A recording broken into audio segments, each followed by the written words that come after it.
Good morning, students. I am Mrs.A.Sathya, Assistant Professor of Commerce, the Standard Fireworks Rajaratnam College for Women, Sivagasi. In this lesson, we will learn what is income tax and what is PAN. So, what is income tax and what is PAN? The PAN means it is permanent account number. The first of all, introduction. The government needs money to maintain law order in the country and undertake certain welfare measures to bring the balanced development of the state. The major source of revenue to the government in the form of tax. The tax is divided into two types. The first one is direct tax, the next one is indirect tax. The next history of income tax in India. The British rule introduced income tax for the first time in India in the year of 1860 as temporary measure to tide over the financial difficulties. It has become permanent feature of tax system after passing Indian Income Tax Act 1886. PAN. The PAN is permanent account number, section 139A. The PAN is a unique identifier issued to all justical entries identifiable under the Indian Income Tax Act 1961. The income tax PAN and it is linked card are issued under section 139A of Income Tax Act. It is issued by the Indian Income Tax Department under the supervision of the Central Board for Directory Taxes. And it is also serves as an important proof of identification. The next, permanent account number is unique, national and permanent. It is unaffected by the change of addresses. It is illegal to own more than one PAN. So, permanent account number is on 10-character alphanumeric. It is issued in the form of laminated card. The card number is issued by income tax authorities to assessee. Why PAN is important? It is the tool that helps the income tax department to keep a check over tax defaulters. This is done by indirectly tracking their credit history. The PAN is important for taxpayer as it is necessary for financial transaction and it is used to track the inflow and outflow for the money. The PAN is mandatory for the following cases. The first one is sale or purchase of any immovable property valued at rupees 5 lakhs is more than.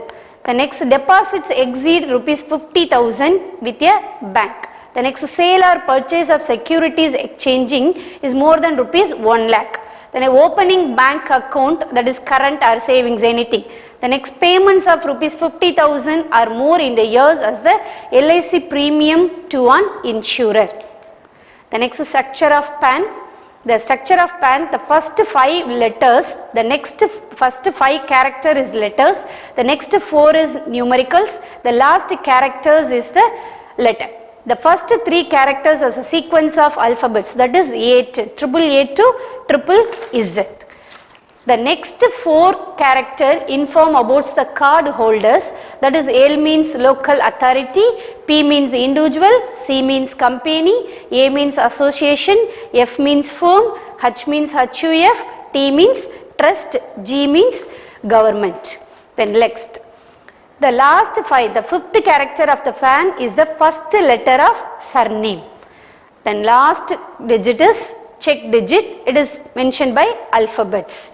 The PAN card, the last date, the right side of the corner, the date of the issue PAN card is mentioned. The next, who is required to have PAN? The case is, if the total income of a person exceed the maximum exempted limit in any previous year. The time limit on or before 31st May of the relevant assessment year. The next condition, if the total income of any person in respect of whom he is responsible exceed the maximum exempted limit in on any previous year. The time limit on before 31st March on relevant assessment year. The next case is, if the total sales turnover or gross receipts are likely to exceed rupees 5 lakhs in any previous year, the time limit to apply PAN card on or before end of the relevant previous year. The next. penalty for not having PAN.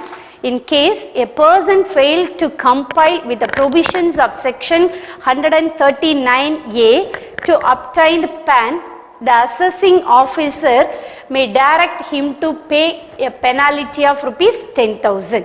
If an assessee quotes the false or incorrect PAN, the assessee officer may direct him to pay the penalty of rupees 10,000. The person exempt from quoting PAN, a person having agriculture income only. A person is required to furnish a declaration in form of form number 61. The next non-resident persons compulsory exempted, then central and state government person is also exempted. The person not having PAN but makes payment in case such as. The last condition, the person is required to furnish a declaration in form number 60 in respect of such transaction is fully exempted to the PAN card. The next, tax provision regarding PAN. The assessing officer may PAN to any person by whom tax is payable under this act, that is 139 subsection A. The person is not converted under any of the above provision can also apply for PAN. The next, person shall intimate his PAN is to the person reliable for deducting such taxes. The next, every buyer or licensee required in section 206 subsection C shall intimate his PAN to the person responsible for collecting the tax. Thank you.